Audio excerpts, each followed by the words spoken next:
करेंगे child development in pedagogy for CTET. तो start करेंगे। आज का सेशन है सेशन नंबर 6 कह सकते हैं, जिसमें कुछ बेहतरीन क्वेश्चंस को हम डिस्कशन करेंगे, जिसमें आप लोग गलतियां खूब कर रहे हैं आजकल। और सभी को गुड इवनिंग, नमस्कार, राम राम, सत श्री अकाल, अस्सलाम वालेकुम, whatever you feel connected with. Start करेंगे आज का सेशन। आ जाइए आप लोग, जुड़ जाइए पहले, फिर आगे बढ़ेंगे। देखिए 15 क्वेश्चंस होंगे। आउट ऑफ 15 अगर आप ला पा रहे हैं तो आप अपने आप को बहुत अच्छा माने, स्पेशली सीटेट की दृष्टि से भी, और वैसे भी अगर आप तैयारी कर रहे हैं तो ठीक है। तो अगर आप आउट ऑफ 15 ला पा रहे हैं आज तो आप खुश हो जाइएगा। इवन 13 तक भी जिनके आ रहे हैं वो अच्छा मानिएगा अपने आप को, क्योंकि क्वेश्चंस अच्छे रहेंगे। विच one of the following is a critic of theory of multiple intelligences. मतलब इनमें से कौन सी एक आलोचना है गार्डनर के बहुबुद्धि सिद्धांत की। ठीक है, क्रिटिक मतलब आलोचना है किसकी, आलोचना मतलब कुछ एक नेगेटिव पॉइंट इस थियोरी के बारे में माना जाएगा किसको, मल्टीपल इंटेलिजेंसेस, यानी 8 प्रकार की बुद्धि को हम कंसीडर कर रहे हैं। पहला ऑप्शन है multiple intelligence are only the talents present in intelligence as a whole. मतलब कि मल्टीपल इंटेलिजेंस क्या है, सिर्फ टैलेंट्स हैं लोगों में जो एज अ होल प्रेजेंट होते हैं, उनको इन्होंने अलग अलग बना दिया। साउंड नहीं आ रहा, कौन है ये महान व्यक्ति? ग्रेट प्रिया। फिर है बी ऑप्शन। बी ऑप्शन कहता है multiple intelligence provides students to discover their propensities. भाई जो बच्चे हैं उनका रुझान किस तरफ है, इस चीज में हेल्प करता है मल्टीपल इंटेलिजेंस उनको जानने में। या फिर C option, it over emphasises practical intelligence. मतलब कि ये क्या करता है, ज्यादा ध्यान देता है किस चीज पर, प्रैक्टिकल इंटेलिजेंस पर, व्यावहारिक बुद्धि पर, अगर मैं कहूं तो। बताइए एक बार, आंसर कीजिए फटाफट से। अच्छा, डंके की चोट पर लॉक कर दें, आशीष कह रहे हैं ए ऑप्शन को। चलिए देख लेते हैं, आवाज तो आ रही है, देखते हैं एक बार। और बताइए, और बाकी लोग बताइए। बी डी मिक्स्ड आंसर आ रहे हैं। आंसर जो होगा इसका वो होगा A option, multiple intelligence are only the talents present in intelligence as a whole. इसको 2-3 ग्राउंड्स पर क्रिटिक किया गया इस थियरी को। एक तो ये कहा गया कि अगर ये इंटेलिजेंस हैं तो इनको आईक्यू के थ्रू क्यों नहीं जांचा जाता, और फिर साथ में ये भी कहा गया कि जब आप इनको जांच नहीं सकते, ऐसा भी तो हो सकता है ये टैलेंट्स हों अलग अलग लोगों में 8 प्रकार के। जैसे किसी के कोई सिंगिंग में भी थोड़ा अच्छा हो सकता है, किसी को थोड़ा सा मैथ्स में भी इंटरेस्ट हो सकता है, किसी को थोड़ा सा साइकोलॉजी में भी इंटरेस्ट हो सकता है। मतलब इस तरीके से टैलेंट्स भी तो हो सकते हैं। तो इस तरीके से इसको क्रिटिसाइज किया गया इस एक ग्राउंड पर। दूसरा ग्राउंड ये था कि इसके जो एम्पेरिकल एविडेंसेस हैं वो मिल नहीं पाए बहुत ज्यादा, लेकिन बिल्कुल ही नहीं मिल पाए ये कहना गलत होगा। इसलिए अगर ए नहीं होता तो हम डी पर जाते, ठीक, कि इसको प्रॉपर तरीके से आप कैसे प्रूव करेंगे। तो वो एक छोटी सी बात हुई। जो आंसर है, आवाज क्लियर नहीं है आपके फोन में, या तो इंटरनेट की समस्या है या कुछ और प्रॉब्लम है, ठीक। तो ऐसा कुछ नहीं है कि रुझान ढूंढ पाए या प्रैक्टिकल इंटेलिजेंस पे इन्होंने बात की हो। इनको 8 बुद्धि ना मान करके लोगों ने कहा कि टैलेंट्स भी तो हो सकते हैं अलग अलग, जरूरी नहीं है कि मल्टीपल इंटेलिजेंसेस इस तरीके की हो। ठीक है, आगे बढ़ते हैं। हिंदी में अभी अवेलेबल नहीं है तौफीक। नेक्स्ट क्वेश्चन पर चलेंगे। नेक्स्ट क्वेश्चन को थोड़ा सा समझेंगे। क्वेश्चन नंबर 2 है, which one of the following pair is least likely to be a correct match. मतलब कि इनमें से जो ये सारे पेयर्स दिए हैं, इनमें से कौन सा एक ऐसा होगा जो सबसे कम सही हो सकता है। मतलब least likely to be a correct match, सबसे कम सही आप किसको कहेंगे, बताएं एक बार। पहला ऑप्शन है, children enter in Chomsky the world with certain knowledge about language. Chomsky कहते हैं कि कुछ एक आइडिया होता है उनको लैंग्वेज का। या फिर लैंग्वेज एंड वाइगोस्की कहते हैं language and thought are initially 2 different activities. देखो ये थोड़ा सा, ये जो लाइन है ये नीचे आनी चाहिए थी, तो इसको यहां से कनेक्ट करके पढ़ लेना, ठीक है। Language and thought are initially 2 different activities, बात तो सही है, वाइगोस्की ने कहा है ऐसा।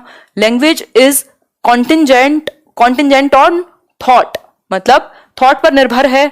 या फिर language is a stimuli in environment. किसको आप लीस्ट सही मानेंगे, सबसे कम सही किसको कहेंगे आप? देखो बी कई लोग ऑप्शन में लगा रहे हैं, बी कैसे हो सकता है? वाइगोस्की तो कहते ही हैं कि इनिशियली शुरुआत के 1.5-2 साल तक क्या है, थॉट अलग है और लैंग्वेज अलग है, फिर बाद में जाकर के मर्ज होते हैं दोनों, ठीक। तो ये पैरेलल चलते हैं, ये बात तो सही है। और पूछा है गलत क्या है, ठीक। चॉम्स्की भी जो कह रहे हैं यहाँ बात ठीक है, एक जनरेटिव ग्रामर है आपके ब्रेन में जो आपको मदद करती है रूल्स को जनरेट करने में। लैंग्वेज इज कॉन्टिजेंट, ये भी बात सही है। स्टिमुलाई बात वाली जो बात है वो गड़बड़ है यहाँ। वो कहते हैं रीइंफोर्समेंट के थ्रू, इमिटेशन के थ्रू आप सीख सकते हैं, अगर हम बात करें लैंग्वेज की BF स्किनर को लेकर के। तो आंसर जो है वो डी सही हो जाएगा। ठीक है, बात क्लियर हो गई बात। विचार पर निर्भर है, ऑब्वियसली निर्भर है विचार पर भाषा, या भाषा विचार से पहले, सॉरी विचार पहले आता है, भाषा विचार पर निर्भर है का मतलब ही वो है कि विचार इंपॉर्टेंट है, विचार से भाषा आएगी। तो इसलिए सी को गलत नहीं कह सकते हम। गलत पूछा है, लीस्ट पूछा है, जो बेस्ट है वो नहीं पूछा। फिर है question number 3, features assigned due to social roles and not due to biological endowment are called. मतलब सामाजिक भूमिकाओं के कारण आपने कुछ भूमिकाएं बना दी, कुछ जिम्मेदारियां आपने सौंप दी, ना कि जैविक भूमिकाओं के आधार पर। ठीक है, हिंदी के ट्रांसलेशन को तो माफ ही करके चलिएगा, बस समझने के लिए रखिएगा। ये आपकी ऐप आएगी उसके बाद ये प्रॉब्लम सॉल्व होगी।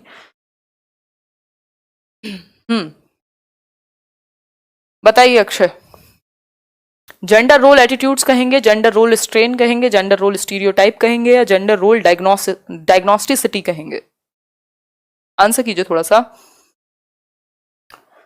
सी ऑप्शन, मतलब जेंडर रोल स्टीरियोटाइप। एग्जैक्टली, जब आपने समाज के आधार पर, यानी कि सोशल रूल्स के आधार पर कि महिलाएं जो है घर का काम करेंगी, पुरुष बाहर जाकर के काम करेंगे, ये क्या है, समाज ने भूमिकाएं बनाई थी, उनको ही आपने अपना लिया, ना कि बायोलॉजिकल एंडोमेंट्स के हिसाब से। ठीक है, बायोलॉजिकल एंडोमेंट क्या है कि जो आपकी फीमेल है वो मतलब बच्चे को जन्म देंगे, ये क्या है, एक बायोलॉजिकल एंडोमेंट है, इसमें परिवर्तन नहीं कर सकते आप। तो ये तो नॉर्मल है, ये तो नेचर से ही वैसा है। ठीक, लेकिन आप ये कहें कि झाड़ू जो है वो पुरुष नहीं लगा सकता, तो ये क्या हुआ, ये आपने सोशल भूमिकाओं में बांध दिया। दैट मीन्स इसी को हम जेंडर रोल स्टीरियोटाइपिंग कहते हैं। ठीक है, बात आगे बढ़ेंगे। All of the following promote assessment as learning except, मतलब ये सभी जो है असेसमेंट एज लर्निंग को प्रमोट करते हैं, किसी एक बात को छोड़ के। एक्सेप्ट का मतलब नॉट ही मान लिया करो, लीस्ट ही मान लिया करो। और आंसर कीजिए एक बार। अच्छा, बहुत बढ़िया उषा जी। पहला ऑप्शन है telling students to take internal feedback. आप कहेंगे देखो, बताओ एक बार आपको कहां समस्या आई है। या फिर generating a safe environment for students to take chances, एक सेफ एनवायरनमेंट बनाया जाए जहां बच्चे कुछ चांस ले सकें, कुछ अपने मन का इनिशिएट कर सकें। या फिर tell students to reflect on the topic taught, उनको कहें कि एक बार प्रकाश डाल के देखो, रिफ्लेक्ट करके देखो जो पढ़ाया है वो किस हद तक समझ आया और कहां समस्या है। या फिर D option, testing students as frequently as possible, जितना ज्यादा हो सके आप बच्चों को टेस्ट करें, चेक करें उनको। बताइए एक बार क्या होगा इसका सही आंसर। बहुत बढ़िया जसमीत, वेलकम है आपका। आंसर कीजिए फटाफट से लाइक और शेयर करने के बाद। डी होगा इसका आंसर। देखो, लगातार बार बार हर बार आप सिर्फ टेस्ट करते रहें, ये नहीं होगा इसका मेन मुद्दा।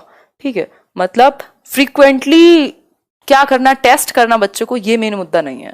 ठीक, हर टाइम आप टेस्ट कर रहे हैं, ये असेसमेंट एज लर्निंग नहीं है। असेसमेंट एज लर्निंग है जब बच्चों को मौका मिले खुद के लिए फीडबैक लेने का, वो देख पाए, वो सेल्फ असेस कर पाए कि उसमें कमी कहाँ है, वो कैसे सीखता है। तो बाकी की तीनों चीजें ठीक हैं। ये इंटरनल फीडबैक वो ले पाए, बता पाए बच्चा कि भाई मुझे यहाँ समस्या है, ऐसे ऐसे है। सेफ एनवायरनमेंट हो जहां वो खुद से इनिशिएट कर सके और अपने जो भी पढ़ाया गया उस चीज पर वो रिफ्लेक्ट करके देखे स्वयं से। मतलब बच्चा एक्टिव है, ड्यूरिंग प्रोसेस है, जब आप लर्निंग के दौरान क्या कर रहे हैं, असेस कर रहे हैं बच्चे को। ठीक है, बहुत बढ़िया मधु कुमार वर्मा जी, बहुत महीनों बाद जुड़ी हैं आप। आगे बढ़ते हैं। क्वेश्चन नंबर 5 है आपके सामने, ध्यान से पढ़िएगा थोड़ा सा। हाँ, किसको आवाज नहीं आ रही है। असेसमेंट एज लर्निंग मतलब सेल्फ, खुद बच्चा असेस करे या पीयर्स के साथ असेसमेंट करे। ठीक, विच मतलब आप उसको फ्री छोड़ रहे हैं, चाहे वो फीडबैक देने के लिए हो, चाहे आप उसको कुछ चांस लेने के लिए हो, चाहे वो अपनी लर्निंग पर रिफ्लेक्ट करने के लिए हो। ठीक, which of the following will be most appropriate to maximise learning, इनमें से कौन सी एक चीज अप्रोप्रिएट या मोस्ट अप्रोप्रिएट होगी लर्निंग को मैक्सिमाइज करने के लिए, यानी लर्निंग आपकी ज्यादा से ज्यादा हो, इस चीज के लिए कौन सी एक बात सबसे बेहतर होगी। मोस्ट, देखो इसको ध्यान से पढ़ लिया करो, मोस्ट, लीस्ट, नॉट, एक्सेप्ट, इनको पढ़ करके नंबर बचाए जा सकते हैं पेपर में। पहला ऑप्शन है teacher should identify her cognitive style as well as of her students cognitive style. जो टीचर है वो आइडेंटिफाई करे अपने कॉग्निटिव स्टाइल को, उनका संज्ञानात्मक स्तर किस तरीके का है, वो किस तरीके से चीजों को सिखा सकते हैं ज्यादा बेहतर, और बच्चों के कॉग्निटिव स्टाइल को कि वो कैसे सीखते हैं। फिर है individual difference in student should be smoothened by pairing similar students. जो इंडिविजुअल डिफरेंसेस हैं उनको आप स्मूथ बना दो, एक जैसा कर दो, मतलब खत्म करने की बात हो रही है इंडिविजुअल डिफरेंसेस को। या फिर C option, teacher should focus only one learning style to bring optimum result. सिर्फ एक ही प्रकार के बच्चों पर, मतलब सिर्फ विजुअल पर ही फोकस करे, जो देख करके सीखते हैं उनको चार्ट से ही सिखाता रहे, बाकी बच्चों पर फोकस ना करे। या फिर D option, students of similar cultural background should be kept in the same class to avoid difference in opinion. मतलब कि जो सिमिलर कल्चरल बैकग्राउंड के बच्चे हैं उनको आप अवॉइड करें कि वो किसी बात पर अपना फीडबैक दे पाए। देखो सीटेट का भी कोई, रहीम धन्यवाद, सीटेट का अभी तक कोई अता पता नहीं है, 1-2 दिन में फाइनल हो ही जाएगा 100%, और मुझे तो लगता है अभी भी बहुत कम चांसेस हैं। अब कैसे ले लेंगे, कम से कम 15 दिन पहले तो कुछ क्लियर होता, ठीक, बाकी देखते हैं क्या होता है। तो मैक्सिमाइज कैसे कर लेते हैं लर्निंग को, आप कैसे कर सकते हैं मैक्सिमाइज लर्निंग को, तो इन चारों ऑप्शंस को देखते हुए एक ही भला ऑप्शन है यहाँ जिसको हम ए ऑप्शन कह सकते हैं। Teacher should identify her cognitive style as well as of her students cognitive style. भाई वो कैसे सिखाना ज्यादा बेहतर सिखा सकती हैं और बच्चे कैसे ज्यादा बेहतर सीख सकते हैं, उनका क्या स्टाइल है। बाकी के ऑप्शन क्यों नहीं होंगे, इनको एक एक करके पढ़ लेते हैं, ठीक है। प्रतीक पॉसिबल नहीं है ना, अभी भी आप कई हजार में जुड़े हुए हैं। Individual difference in student should be smoothened. आपका काम जो है वो बच्चों को, एक जैसे बच्चों को एक साथ रख के इंडिविजुअल डिफरेंसेस खत्म करना नहीं होता। फिर है teacher should focus on only one learning style. सिर्फ एक लर्निंग स्टाइल पर अगर आप फोकस करोगे तो ऐसा भी बच्चा होगा जिसको करके ज्यादा अच्छे से समझ में आता होगा, जिसको सुन के ज्यादा अच्छे से समझ में आता होगा, जिसको देख के ज्यादा अच्छे से समझ में आता होगा। यानी कि सिर्फ आप एक पर फोकस नहीं कर सकते, लर्निंग स्टाइल्स को आपको मर्ज करना होता है या फिर नीड के अकॉर्डिंग यूज करना होता है। डी ऑप्शन है, students of similar cultural background should be kept in the same class to avoid difference in opinion. मतलब कल्चरल बैकग्राउंड, मतलब जो एक जैसी संस्कृति के बच्चे हैं या एक स्टेट के बच्चे हैं उनको आपने एक क्लास में रख लिया, बाकी बच्चों को आपने एक में रख लिया, कि ओपिनियन अलग अलग नहीं होनी चाहिए। इसका मतलब आप इंडिविजुअल डिफरेंसेस को खत्म कराने की बात कर रहे हैं, तो डी ऑप्शन यहां सिंपली गलत है, ठीक है।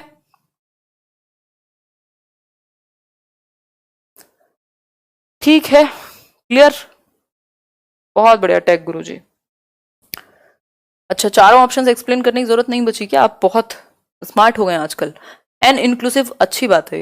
An inclusive school reflects on all the following questions except. एक इंक्लूसिव स्कूल, एक समावेशी स्कूल जहां हर तरीके के बच्चे को इंक्लूड किया जाना चाहिए, 5 नंबर का टॉपिक है सीटेट में, बदलता नहीं है, कभी पूछा जाएगा आपसे, बताइए एक बार। बहुत बढ़िया सोनम। पहला ऑप्शन है, do we believe that all students can learn, do we work in teams to plan and deliver learning enabling environment, do we properly segregate special children from normal to provide better care, या फिर do we adopt strategies catering for the diverse needs of students. थोड़ा question ध्यान से पढ़ा होगा तभी ठीक होगा, नहीं तो इसमें गलतियां बहुत होने वाली हैं, बहुत होने वाली हैं। बहुत बढ़िया उमेश जी, आंसर कीजिए फटाफट से। Thank you Sneha. क्या होगा इसमें answer? An inclusive school reflects on all the following questions except. जो एक समावेशी स्कूल है वो सभी चीजों पर रिफ्लेक्ट करेगा, किसी एक चीज को छोड़ करके, यानी समावेशी स्कूल के बारे में कोई एक बात गलत है। देखते हैं। ऑल स्टूडेंट्स कैन लर्न, ये माना जाता है। Do we work in teams to plan, ठीक है। Do we properly segregate, segregation is against the law of nature. मैंने जब भी जितनी भी बार आपको इंक्लूसिव एजुकेशन डिस्कस किया होगा, एक वर्ड कहा होगा, सेग्रीगेशन, सेपरेशन, अलगाव, अलग थलग करना। सेग्रीगेशन और इंक्लूजन दो डिफरेंट वर्ड्स हैं।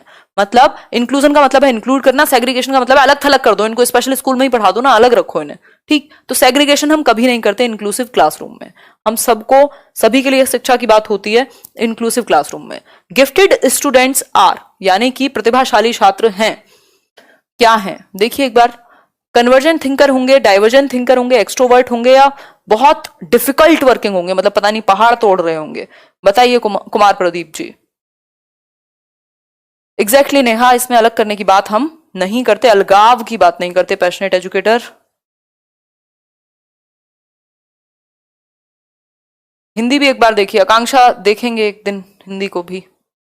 मैं कोशिश करती हूँ कि ट्रांसलेट करके समझ में आ जाए, बेशक अगर कुछ मिस्टेक है टाइपिंग में तो, क्योंकि टाइम की तंगी के कारण हो जाता है वैसा। मैं ठीक हूँ Sushmita ji. Divergent thinker, exactly. देखो जो गिफ्टेड बच्चा है वो सिर्फ एकेडमिक्स की फॉर्म में ही नहीं होता, हालांकि आईक्यू के टर्म कहते हैं कि भाई 140 प्लस हो, यानी किसी एक क्षेत्र में बहुत ही विशेष हो ये, तो हम उसको उस बेसिस पे गिफ्टेड कह रहे हैं। चाहे वो फिर आपका मतलब जो गिफ्टेड है वो क्रिएटिव होगा ऐसा कहा जाता है, वैसे जरूरी नहीं है, बट किसी एक फील्ड में क्या है वो डाइवर्जेंट थिंकर जरूर होगा। उसकी जो सोच है वो सिकुड़ती हुई नहीं होगी, वो दिशाओं में सोच पाएगा, मल्टीपल सॉल्यूशंस सोच पाएगा, क्योंकि उसका जो हायर मतलब मेंटल एबिलिटी है वो अच्छी है। और सारे डाइवर्जेंट थिंकर क्रिएटिव हों ये जरूरी नहीं है। देखो डाइवर्जेंट थिंकिंग कोई भी कर सकता है, या जिनकी मानसिक क्षमता अच्छी है, गिफ्टेड हैं, कर सकते हैं, लेकिन जरूरी नहीं है हमेशा क्रिएटिव भी हो जाएंगे, क्योंकि हमेशा डाइवर्जेंट थिंकिंग क्रिएटिविटी में ही बदल जाए जरूरी नहीं है, लेकिन डाइवर्जेंट थिंकिंग क्रिएटिविटी से जुड़ी हुई है, इतनी बात पक्की है। ठीक है, बात यहां तक की बात क्लियर हो गई होगी। अब बढ़ते हैं हम नेक्स्ट क्वेश्चन पर। यह है आपका, समझ गए होगे आप, क्वेश्चन नंबर 8 है the conclusion children can learn violent behaviour डेपिक्टेड in movies may be derived on the basis of the work done by which of the following psychologist। मतलब अगर मैं बात करूं तो एक कंक्लूजन है, यह निष्कर्ष निकलता है कि बच्चे वायलेंट बिहेवियर यानी आक्रामक व्यवहार को पिक्चर में यानी मूवीज में देख करके, फिल्मों में देख करके सीख सकते हैं। मृजुला आपको वहां जाना पड़ेगा, ठीक है, वहां जाना पड़ेगा आपको अनअकैडमी पर, वहां सर्च करोगे तो मिल जाएगा। हिमांशी सिंह, सौरभ धन्यवाद। देखिए एक बार, वायलेंट बिहेवियर मूवीज में देख करके बच्चे सीख सकते हैं, आक्रामक व्यवहार, वो जो कबीर सिंह में मारधाड़ दिखाई गई है, हालांकि वो 18 अबव के लिए कर तो देते हैं, बट इंडिया में सब कुछ तो अवेलेबल हो ही जाता है, ठीक, तो उससे बच्चे आक्रामक व्यवहार सीख सकते हैं। ये बात कौन सी एक थियरी कहेगी या कौन व्यक्ति कहेंगे? एडवर्ड ली थॉर्नडाइक कहेंगे, जेबी वॉटसन कहेंगे, एल्बर्ट बेंड्यूरा कहेंगे, या जीन प्याजे कहेंगे? बताइए एक बार, नाम ले लिया निशम आपका, ठीक है, बेंड्यूरा कहेंगे, एग्जैक्टली बेंड्यूरा कहेंगे, जो कि यहां ऑप्शन में दिख नहीं रहे हैं, सी ऑप्शन, ठीक, एल्बर्ट बेंड्यूरा। एल्बर्ट बेंड्यूरा कहते हैं इनका ऑब्जर्वेशनल लर्निंग है कि बच्चा जो ऑब्जर्व करता है, जो वो देखता है उसको इमिटेट कर सकता है, मतलब इनको अनुकरण का सिद्धांत भी या सामाजिक अधिगम सिद्धांत भी कहा जाता है। और इन्होंने एक्सपेरिमेंट किया था बोबो डॉल पर। कुछ बच्चों को एक रूम में ऐसे मॉडल को दिखाया गया जिसको पंच करो, जिससे एक डॉल को, तो वो खड़ी हो जाती थी वापस से, क्योंकि एक स्प्रिंग जैसा उसमें कुछ था। तो बच्चों ने जब वो देखा तो जिन बच्चों ने वो मारने वाला सीन देखा, वायलेंट बिहेवियर देखा, उन्होंने वही रिपीट किया। जिन्होंने वो जो एक सॉफ्ट और केयरिंग वाला देखा उन्होंने वो किया। मतलब देख करके हम सीखते हैं, इमिटेट करते हैं, हम पर प्रभाव पड़ता है जो हम देखते हैं उसका। ये बात बेंड्यूरा कहेंगे। ये था वो बोबो डॉल एक्सपेरिमेंट। और अगर मैं बात करूं तो वाइकेरियस लर्निंग की भी यही बात करते हैं। वाइकेरियस मतलब इनडायरेक्ट, जो आपके सामने नहीं। मान लीजिए किसी एक और आपके बराबर में बच्चा बैठा था, उसको डांट पड़ गई तो आप अपने आप डर जाते हैं, पूरी क्लास शांत हो जाती है। मतलब आपके साथ नहीं हुआ डायरेक्ट, लेकिन आप पर इनडायरेक्टली प्रभाव पड़ा है, आप प्रत्यक्ष रूप से। वाइकेरियस लर्निंग, उसकी बात भी बेंड्यूरा ही करते हैं। ऑब्जर्वेशनल लर्निंग की बात भी, इमिटेशन की बात भी, है ना, ये सारी बातें बेंड्यूरा ही करते हैं। और 4 स्टेप इन्वॉल्व होते हैं इनकी लर्निंग में, ARPR, अटेंशन, रिटेंशन, रिप्रोडक्शन और रीइंफोर्समेंट। ठीक है बात। तो ये कुछ कुछ चीजें जिनको रिवाइज कर लिया करो। इनकी थियोरी मैंने कराई हुई है, सर्च करके एक बार देख लीजिएगा जो लोग नए जुड़े हैं।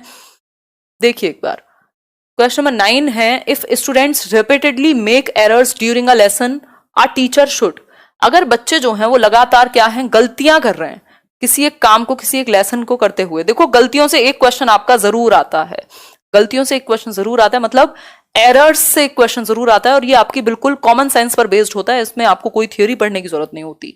ठीक, तो एरर की अगर हम बात करें, बच्चे गलतियां करते हैं बार बार किसी एक लेसन को करते हुए, किसी एक पार्ट को करते हुए। कोई बात नहीं खुशबू, पहला ऑप्शन है make changes in the instruction, make changes in instruction, task, time table और sitting arrangements, leave the lesson for the time being and come back to it after some time, identify the erring students and talk to principal about them. Erring होता है पापी बच्चे।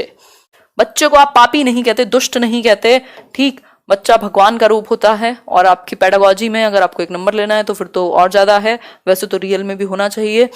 फिर है make earning students stand outside the classroom. फिर से ये word जहां दिख जाए ना, पूरे इंग्लिश पेडागोजी हो चाहे सीडीपी हो, दौड़ लगा देना कि ये ऑप्शन नहीं होगा जब तक ऊपर नॉट ना लिखा हो। ठीक है, तो एक बार बताइए, देखो सारा खेल पेडागोजी में लैंग्वेज को समझने का है। अगर लैंग्वेज कब समझ पाओगे, जब ज्यादा प्रैक्टिस की होगी। पहले तो थियरीज अच्छे से समझी होंगी और फिर उससे भी ज्यादा प्रैक्टिस आपने बहुत अच्छे से की हो। नहीं तो क्योंकि इंग्लिश नहीं है, हिंदी नहीं है, मैथ्स नहीं है कि डायरेक्ट क्वेश्चन आपके सामने प्रेजेंट हो जाएगा, घुमा करके क्वेश्चन पूछे जाते हैं। अगर आप लैंग्वेज नहीं समझ पाए, आपका 1 नंबर गया। ठीक, तो क्वेश्चन को पढ़ के समझना जरूरी है। मनोहर जी धन्यवाद। बताइए एक बार, अगर मैं बात करूं, एक बच्चा है जो रिपीटेडली एक लेसन को करते हुए गलतियां करता है, इसका मतलब है कि आपको अपनी इंस्ट्रक्शन में यानी अपने मेथड में थोड़ा बहुत परिवर्तन करने की जरूरत है। जो टास्क आप उसको दे रहे हैं उसको थोड़े नए तरीके से या कुछ और टास्क देके देख लो, या टाइम टेबल और सिटिंग अरेंजमेंट आगे पीछे कर लो, उस बच्चे को आगे बिठा लो या किसी ऐसी जगह बिठाओ जहां वो कंफर्टेबल हो। टाइम टेबल में थोड़ा बहुत चेंज कर लो, उसको थोड़ा ज्यादा समय दे दो, कई बार फ्लेक्सिबिलिटी ला सकते हो। ठीक है, तो आप खुद में चेंज करने की बात करते हैं, ना कि बच्चे में। ठीक है जी, बहुत बढ़िया निशा माथुर, क्लियर हो गई बात। ऐसा नहीं होता कि कुछ टाइम के लिए लेसन छोड़ दो और फिर आ जाओ, बाकी के 2 तो होंगे ही नहीं। तो ऑप्शंस को हटाना अगर हम सीख जाएंगे तो आसानी हो जाएगी। क्वेश्चन नंबर 10 है, following are some techniques to manage anxiety due to an approaching examination. भैया पेपर आ रहा है 5 जुलाई को, मान लेते हैं, ऐसा है नहीं, वैसे मुझे नहीं लगता है। तो 5 जुलाई को अगर एग्जाम है तो आपको हो रही है टेंशन, एंजाइटी हो रही है आपको, है ना।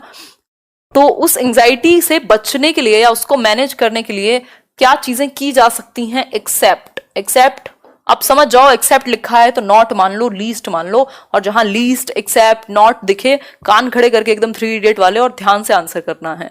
ठीक है, तो पहला ऑप्शन है familiarising with the pattern of question paper. आप पैटर्न से परिचित हो, आपको पता ही नहीं है कि 150 नंबर में कैसे क्वेश्चन आता है। आधे लोग वहां इंग्लिश लैंग्वेज 1 या लैंग्वेज 2 में ही उलझे रहते हैं पेपर में। उसका रीजन क्या है? आपने पहले फैमिलराइज नहीं हुए, आप परिचित नहीं हुए उस पैटर्न से, क्योंकि आप लगे रहे मॉक टेस्ट के चक्कर में, आपने प्रीवियस ईयर को देखा ही नहीं। फिर है, खैर मॉक टेस्ट भी हेल्प करते हैं बट यहां जरूरत नहीं है सीटेट में। मुझे लगता है अगर आपने सारे प्रीवियस ईयर बहुत अच्छे से किए हैं, पहली बात तो आप कर ही नहीं पाएंगे, क्योंकि 2011 से 19 तक वो भी साल में 2 बार होता है पेपर, उसमें भी पेपर 1 में भी कुछ सब्जेक्ट्स कॉमन है, पेपर 2 में भी, है ना। तो पैटर्न से आप फैमिलराइज करें। Thinking too much about the result 5-10 ही कर लो, ज्यादा तो नहीं हो सकते। ठीक, ज्यादा सोचना रिजल्ट के बारे में, सपोर्ट सीख करना या एम्फसाइजिंग स्ट्रेंथ्स, मतलब जो सब्जेक्ट आपका बहुत मजबूत है उसको और अच्छे से करना और वीक वाले को इतना कर लेना कि आपका काम चल जाए। तो ये बात तो सही है, इससे आप अपने एंजाइटी को मैनेज कर सकते हैं। दूसरा, सीकिंग सपोर्ट बुरा नहीं होता कभी भी। किसी से बात करना या कभी सपोर्ट लेना या कहीं प्रॉब्लम है तो उसको डिस्कस करना बुरा नहीं है ना। घर में भी बैठ सकते हो मम्मी पापा के पास भी। फिर thinking too much about the result, ये है बिल्कुल बोन ऑफ कंटेंशन, ये प्रॉब्लमैटिक चीज है कि यदि आप 24 घंटे ये सोचते रहेंगे कि परिणाम क्या होगा, तो फिर आप एक्शन नहीं कर पाएंगे या आप एंजाइटी डिप्रेशन परेशानी में आएंगे ही, है ना। तो एग्जाम से पहले, क्योंकि बाकी चीजें करेंगे तो उससे डायरेक्शन सही होगी। ठीक है, तो टू मच नहीं होना चाहिए। थोड़ा बहुत आपके दिमाग में कुछ आ गया तो आप मैनेज कर सकते हैं, बट हर टाइम हद से ज्यादा, है ना, अति का तो सब कुछ बुरा होता है। सिंपल बात। बहुत बढ़िया गुड़िया जी, देखते हैं, अभी तो कोई कुछ नहीं कह सकता पेपर है कि नहीं, बट मुझे लगता नहीं कि है। क्वेश्चन नंबर 12 है आपके सामने, Bloom's taxonomy is a hierarchical organisation of. जो ब्लूम्स टैक्सोनॉमी है वो पदानुक्रमित संगठन है किस चीज का? अचीवमेंट गोल्स का, करिकुलर डिक्लेरेशंस का, रीडिंग स्किल्स का या कॉग्निटिव ऑब्जेक्टिव्स का? फटाफट से आंसर कीजिए, फिर आगे बढ़ेंगे। अच्छा, ये 10 के बाद 12 कैसे आ गया? गिनती भूल गई क्या मैं? हाँ, तो हो सकता है एक क्वेश्चन मिस हो गया है बीच में, कोई बात नहीं। हाँ एग्जैक्टली केदारमल जी, अभी से खुश मत हो कि नहीं ही होगा, बट बहुत कम चांसेस हैं यार। पढ़ाई तो कर ही रहे हैं, मतलब मेरे को देखा है कभी कि चलो पेपर नहीं हो रहा, चलो छुट्टी करते हैं आज, हैं? बताओ एक बार। Exactly, cognitive objectives. ठीक है, संज्ञानात्मक उद्देश्य। ठीक, उन्होंने 3 एस्पेक्ट दिए हैं, उसमें कॉग्निटिव है जिसमें ब्लूम ने ही बात की है, बाकी उनके 2 क्रथवेल और बाकी के 2 लोग उनके एसोसिएट थे। तो ब्लूम टैक्सोनॉमी में कॉग्निटिव यानी संज्ञान की बात हुई है, साइकोमोटर यानी आपके फिजिकल एस्पेक्ट की बात हुई है, और अफेक्टिव यानी आपके इमोशनल एस्पेक्ट की बात हुई है। ठीक, तो इन तीनों में से सिर्फ एक ही था ऑप्शन में, यानी संज्ञानात्मक उद्देश्य, जिसमें उन्होंने 6 लेवल्स दिए हैं, नॉलेज, अंडरस्टैंडिंग, उस तरीके की चीजें। अब हम थोड़ा सा इसको भी समझ करके चलेंगे। अगर मैं बात करूं तो ये है ब्लूम टैक्सोनॉमी, ये है ब्लूम टैक्सोनॉमी नॉर्मल वाली जो 1956 में आई थी। Thank you Kedar, welcome. देखिए एक बार, ये 1956 में आई थी बीएस ब्लूम, और ये 2001 में इसको रिवाइज किया गया है ना, रिवीजन होते रहते हैं, ठीक, यानी अपडेट होती रहती हैं चीजें। इसमें ये कॉग्निटिव एस्पेक्ट में है, संज्ञानात्मक पक्ष का ये एक हिस्सा है। साइकोमोटर और अफेक्टिव से पूछ नहीं जाते जनरली, तो आपको सीटेट में वो देखने की जरूरत नहीं है। संज्ञानात्मक पक्ष में, थैंक यू क्रेजी विभू, देखिए एक बार फटाफट से करा दूंगी मैं इंग्लिश पेडागोजी के चैप्टर्स, क्यों टेंशन में रहते हो, जो चीजें कही हैं एक एक हो जाएगा, जितना बोल दिया है वो तो होना ही है, कोई बात नहीं खुशबू। दोनों लेवल के लिए है, दोनों लेवल के लिए है, सेम होती है, टॉपिक सेम है आपके पेपर 1 पेपर 2 के, और मेरे क्वेश्चंस का लेवल अच्छा है तो आपके दोनों चीजें ही कवर हो जाएंगी, ठीक है। हाँ सही बात है। देखिए एक बार, ब्लूम्स टैक्सोनॉमी की अगर मैं बात करूं तो पहला है नॉलेज, फिर कॉम्प्रिहेंशन, मतलब पहले आप किसी चीज को जस्ट रिसीव कर लेते हैं नॉलेज की फॉर्म में, ट्विंकल ट्विंकल लिटिल स्टार आपने बस याद कर लिया, मीनिंग आपको नहीं पता।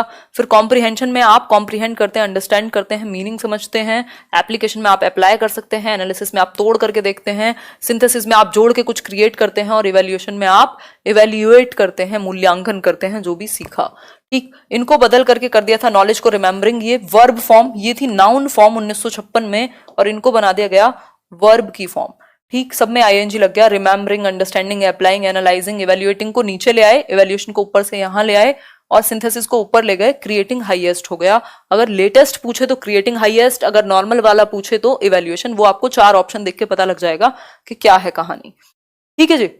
आगे बढ़ते हैं। नेक्स्ट आपका एक क्वेश्चन है, 13th क्वेश्चन, 2 क्वेश्चन और हैं इसके बाद।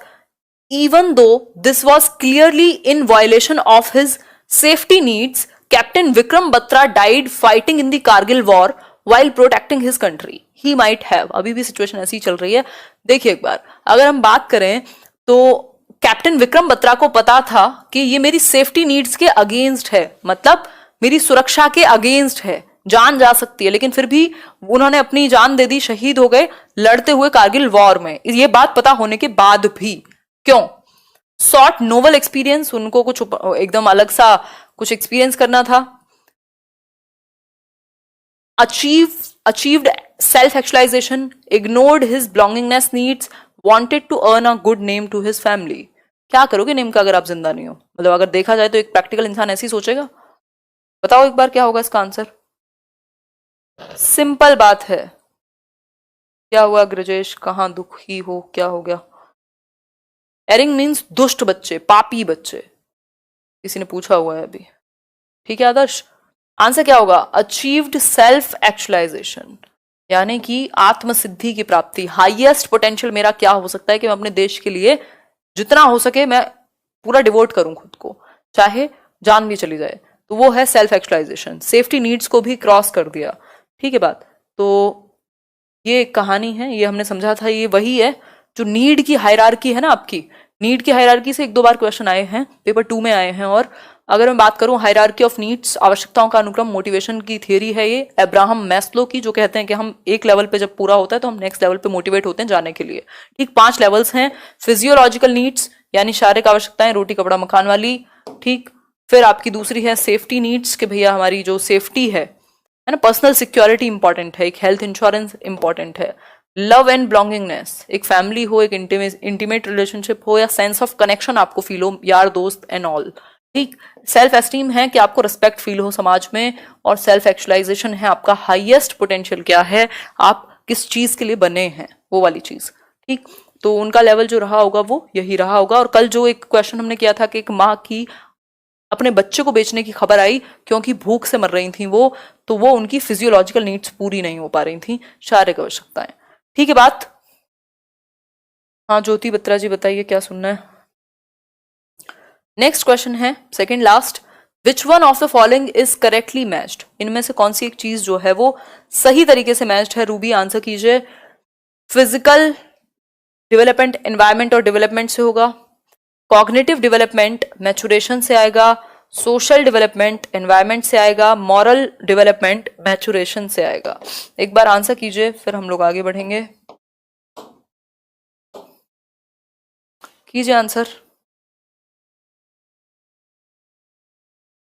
ठीक है जी, मैं हिंदी में ज्यादा यूज करूंगी। गोपाल शुक्ला जी। ओ ग्रेट। हामिदा बेगम। आंसर कीजिए, क्या होगा? सोशल डेवलपमेंट आपका एनवायरनमेंट से होता है फॉर श्योर, पूरे तरीके से। सामाजिक जो विकास है वो पर्यावरण से होगा, पर्यावरण से। कॉग्निटिव जो है वो मैचुरेशन से होगा। टोटली मैचुरेशन से नहीं होता कॉग्निटिव, आपकी स्किल्स से भी होता है, उसमें और भी बहुत सारी चीजें हैं, एक्टिविटी से भी होता है। प्याजे ने 4 चीजें बताई हैं। फिजिकल जो है वो एनवायरनमेंट से हो नहीं, आपके जीन्स भी इंपॉर्टेंट हैं, है ना। आपकी हाइट एक लिमिट से ज्यादा नहीं बढ़ सकती अगर आपने वो जीन्स जो है छोटे वाले किए हुए हैं एक्वायर। मॉरल जो है, मॉरल भी समाज से, एनवायरनमेंट से ज्यादा प्रभावित होता है। तो सबसे ज्यादा जो प्रभावित होगा सोशल डेवलपमेंट वो एनवायरनमेंट से कनेक्टेड है, सीधा सीधा। ठीक है बात। आगे बढ़ेंगे। डिसलेक्सिया और डिस्प्रेक्सिया में क्या डिफरेंस है? मैं अभी बता दूंगी किंजल, लास्ट में बता दूंगी। डिस्प्रेक्सिया और डिसलेक्सिया पूछा है ना, अभी करेंगे डिस्कस। लास्ट क्वेश्चन है आज के लिए, फिर डिस्प्रेक्सिया समझेंगे। क्वेश्चन नंबर 15 है, कह रही हैं आप इंस्टा पे भी पूछा है आपने, यार नहीं देख पाती हूँ मैं messages. A teacher shows 2 identical glasses filled with an equal amount of juice in them. She empties them in 2 different glasses, one of which is taller and the other one is wider. She asks her class to identify which glass would have more juice in it. Students reply that the taller glass has more juice in it. Her students have difficulty in dealing with. इन बच्चों को किस चीज से deal करने में समस्या हो रही है, बताएं एक बार। Thank you Harsha. देखिए एक बार आंसर कीजिए, क्वेश्चन देखिए एक बार। अगर मैं बात करूं, एक टीचर हैं, 2 आइडेंटिकल ग्लासेस में भरा हुआ था सेम जूस, फिर उन्होंने क्या किया, एक चौड़े बर्तन में कर दिया और एक टॉल ग्लास में। अब बच्चों ने कहा कि इसमें ज्यादा है जो टॉल है, मतलब उन्होंने हाइट पर ही फोकस किया उस ग्लास के। तो बच्चों को प्रॉब्लम कहां हो रही है? देखो क्वेश्चन ध्यान से पढ़ना, नहीं तो गलत हो जाएगा। हर students have difficulty in dealing with, किस चीज को डील करने में डिफिकल्टी हो रही है ये बताइए। Thank you Monica. हाँ गड़बड़ कर रहे हो भाई।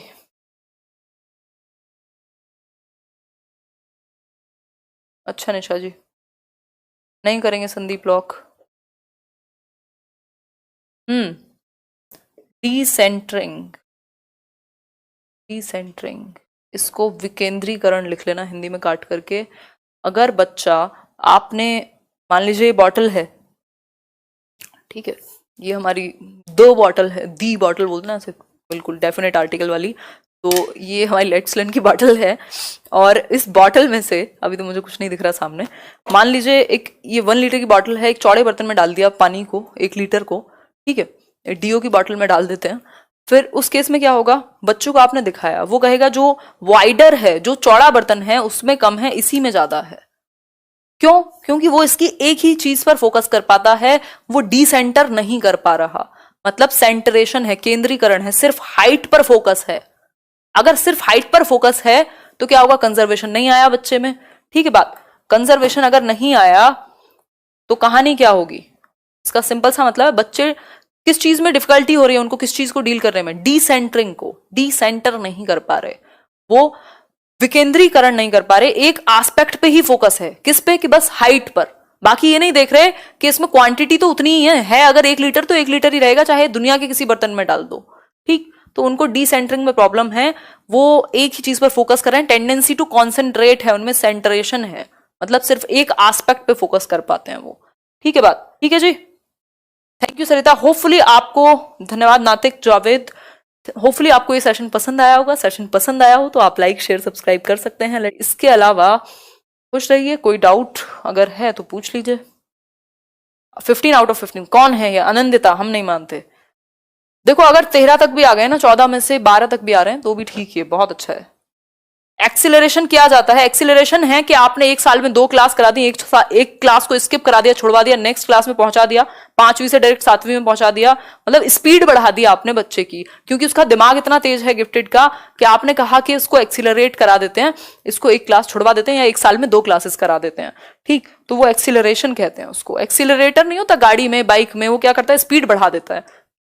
तो वैसे ही आपने उसकी पढ़ाई की स्पीड बढ़ा दी कि इसका दिमाग तेज है तो ये कवर कर लेगा।